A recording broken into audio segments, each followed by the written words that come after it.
Hi all, welcome back to my channel. നമ്മുടെ വീഡിയോയിലേക്ക് എല്ലാവർക്കും സ്വാഗതം. ഇന്നത്തെ നമ്മുടെ വീഡിയോ വീട്ടിലുള്ള ചേരുവകൾ വെച്ച് തയ്യാറാക്കിയെടുക്കാൻ പറ്റിയ നല്ലൊരു ഫ്രൈഡ് ചിക്കൻ്റെ റെസിപ്പിയാണ്. റെസ്റ്റോറൻറ്റിൽ നിന്നൊക്കെ കഴിക്കുന്ന അതേ സെയിം ടേസ്റ്റിൽ നമുക്ക് വീട്ടിലുള്ള സാധനങ്ങൾ വെച്ച് മാത്രം തയ്യാറാക്കിയെടുക്കാൻ പറ്റിയ നല്ലൊരു ഫ്രൈഡ് ചിക്കനാണ് ഇത്. ഇതുപോലെ ട്രൈ ചെയ്ത് നോക്കാത്തവരാണെങ്കിൽ ഇതുപോലെ ഒന്ന് ട്രൈ ചെയ്ത് നോക്കുക. വീഡിയോ കണ്ടുകൊണ്ടിരിക്കുന്ന സമയത്ത് നിങ്ങൾ എൻ്റെ വീഡിയോ സബ്സ്ക്രൈബ് ചെയ്യാതെയാണ് കാണുന്നുണ്ടെങ്കിൽ ഒന്ന് സബ്സ്ക്രൈബ് ചെയ്ത് സപ്പോർട്ട് ചെയ്യുക. നിങ്ങളുടെ ഫ്രണ്ട്സ് ആൻഡ് ഫാമിലിക്കൊക്കെ ഒന്ന് ഷെയർ ചെയ്ത് കൊടുക്കുക കേട്ടോ. എന്നാൽ നമുക്ക് ഈ ബ്രോസ്റ്റഡ് ചിക്കൻ എങ്ങനെയാണ് തയ്യാറാക്കിയെടുക്കുന്നതെന്ന് കണ്ടു നോക്കാം.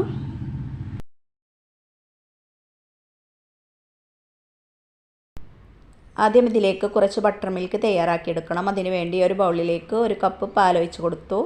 ഇനി ഇതിലേക്ക് 1 ടീസ്പൂൺ വിനാഗിരിയോ നാരങ്ങനീരോ ചേർത്ത് കൊടുത്ത് ഒന്ന് മിക്സ് ചെയ്തെടുത്ത് 10-15 മിനിറ്റ് മാറ്റി വെക്കുക. 10-15 മിനിറ്റിന് ശേഷം നമ്മുടെ ബട്ടർ മിൽക്ക് ഇവിടെ നല്ലതുപോലെ റെഡിയായി വന്നിട്ടുണ്ട്. ഇനി ഇതിലേക്ക് ആവശ്യത്തിന് ഉപ്പ്, 1 ടീസ്പൂൺ മുളക് പൊടി, 1 ടീസ്പൂൺ കുരുമുളക് പൊടി, 2 ടീസ്പൂൺ ഇഞ്ചി വെളുത്തുള്ളി പേസ്റ്റ്, 1/4 ടീസ്പൂൺ ബേക്കിംഗ് സോഡയും കൂടെ ചേർത്ത് കൊടുത്തു. ഇനി ഇതിലേക്ക് 2 ടീസ്പൂൺ വിനാഗിരിയോ നാരങ്ങനീരോ ചേർത്ത് കൊടുത്ത് ഒന്നും കൂടെ ഒന്ന് മിക്സ് ചെയ്തെടുക്കുക. 1 കിലോ ചിക്കനാട്ടോ ഞാനിവിടെ ഫ്രൈഡ് ചിക്കൻ തയ്യാറാക്കാൻ വേണ്ടി എടുത്തത്. ഇനി ഇതൊന്ന് നല്ലതുപോലെ കഴുകി വൃത്തിയാക്കിയെടുത്ത് വെള്ളമൊക്കെ ഒന്ന് കളഞ്ഞെടുത്ത് ഒരു ഫോർക്ക് ഉപയോഗിച്ചൊന്ന് കുത്തിയെടുക്കുക കേട്ടോ.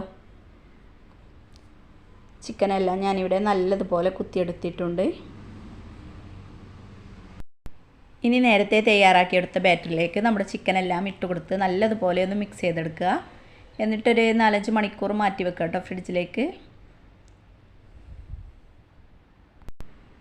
ഒരു ബൗളിലേക്ക് 1 കപ്പ് മൈദ ഇട്ട് കൊടുത്തു. ഇനി ഇതിലേക്ക് 3 ടീസ്പൂൺ കോൺഫ്ലവർ പൊടി, 1 കോഴിമുട്ട, 1 ടീസ്പൂൺ ഇഞ്ചി വെളുത്തുള്ളി പേസ്റ്റ്, ആവശ്യത്തിന് ഉപ്പും കൂടെ ചേർത്ത് കൊടുത്ത് നല്ലതുപോലെ ഒന്ന് മിക്സ് ചെയ്തെടുത്ത് കുറേശ്ശെ വെള്ളം ഒഴിച്ച് കൊടുത്ത് ഒരു ലൂസ് ബാറ്റർ ആക്കി എടുക്കുക കേട്ടോ.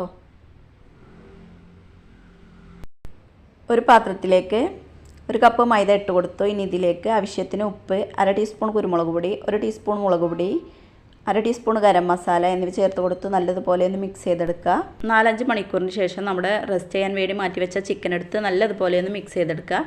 എന്നിട്ട് നമ്മുടെ മുട്ടയുടെ മിക്സിലൊന്ന് മുക്കിയെടുക്കുക കേട്ടോ. എന്നിട്ട് നമ്മുടെ മൈദപ്പൊടിയിലൊന്ന് നല്ലതുപോലെ ഒന്ന് കോട്ട് ചെയ്തെടുക്കുക. ഇതുപോലെ ഒരു 2-3 പീസും കൂടെ ഞാൻ ചെയ്തെടുക്കുന്നുണ്ട് കേട്ടോ. ഇനി ഫ്രൈ ചെയ്തെടുത്ത ശേഷമേ ഞാൻ വീണ്ടും ഇതുപോലെ ആക്കി കൊടുക്കുന്നുള്ളൂ. അല്ലെങ്കിൽ കുറേ സമയം വെച്ചാൽ നമ്മുടെ ഇതൊക്കെ ഒരു വെള്ളം കുടിച്ച പോലെ ഉണ്ടാവും കേട്ടോ.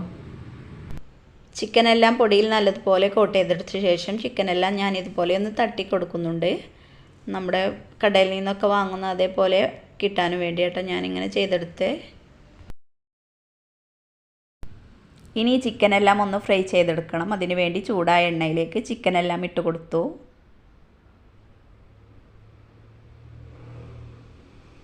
നമ്മുടെ ചിക്കനെല്ലാം ഇപ്പോൾ ഒരു ഭാഗം കുക്കായി വന്നിട്ടുണ്ട്. ഇനി നമുക്കിതൊന്ന് മറിച്ചിട്ട് കൊടുക്കാം. ചിക്കനെല്ലാം നല്ലതുപോലെ വെന്ത് വന്നിട്ടുണ്ട്. ഇനി ചട്ടിയിൽ നിന്ന് കോരി മാറ്റാം. ഇനി നേരത്തെ ചെയ്തെടുത്തതുപോലെ നമ്മുടെ ബാക്കിയുള്ള എല്ലാ ചിക്കനും മുട്ടയുടെ മിക്സിലൊന്ന് മുക്കി നമ്മുടെ പൊടിയിലൊന്ന് കോട്ട് ചെയ്തെടുക്കുക. എന്നിട്ട് ഫ്രൈ ചെയ്തെടുക്കുക. അങ്ങനെ നമ്മുടെ ഫ്രൈഡ് ചിക്കൻ ഇവിടെ റെഡിയായി വന്നിട്ടുണ്ട്. പുറമേ നല്ല ക്രിസ്പിയും ഉള്ളിൽ നല്ല സോഫ്റ്റായിട്ട് കിട്ടിയിട്ടുണ്ട് കേട്ടോ. നല്ല പെർഫെക്റ്റ് ആയി കിട്ടിയിട്ടുണ്ട്. ഇതുപോലെ ട്രൈ ചെയ്ത് നോക്കാത്തവരാണെങ്കിൽ ഇതുപോലെ ഒന്ന് ട്രൈ ചെയ്ത് നോക്കുക. നമ്മുടെ വീഡിയോ ഇഷ്ടപ്പെട്ടെങ്കിൽ ലൈക്ക് ചെയ്യുക, ഷെയർ ചെയ്യുക, സബ്സ്ക്രൈബ് ചെയ്യുക. നിങ്ങളുടെ ഫ്രണ്ട്സ് ആൻഡ് ഫാമിലിയൊക്കെ ഒന്ന് ഷെയർ ചെയ്ത് കൊടുക്കുക കേട്ടോ. നമ്മുടെ വീഡിയോ ആരെങ്കിലും സബ്സ്ക്രൈബ് ചെയ്യാതെ കാണുന്നുണ്ടെങ്കിൽ ഒന്ന് സബ്സ്ക്രൈബ് ചെയ്ത് സപ്പോർട്ട് ചെയ്യുക. തൊട്ടടുത്ത് കാണുന്ന ബെല്ലൈക്കണിലെ ഓൾ എന്ന ഓപ്ഷൻ കൂടി പ്രസ് ചെയ്യുക. എന്നാലേ ഞാനിടുന്ന എല്ലാ വീഡിയോസിൻ്റെയും നോട്ടിഫിക്കേഷൻ നിങ്ങൾക്ക് ലഭിക്കുകയുള്ളൂ. അതുപോലെ ലൈക്കും കമൻറ്റും ഒക്കെ ഒന്ന് ചെയ്യുക. അടുത്തൊരു വീഡിയോയുമായി വീണ്ടും കാണാം ഇൻഷാ അല്ലാഹ്.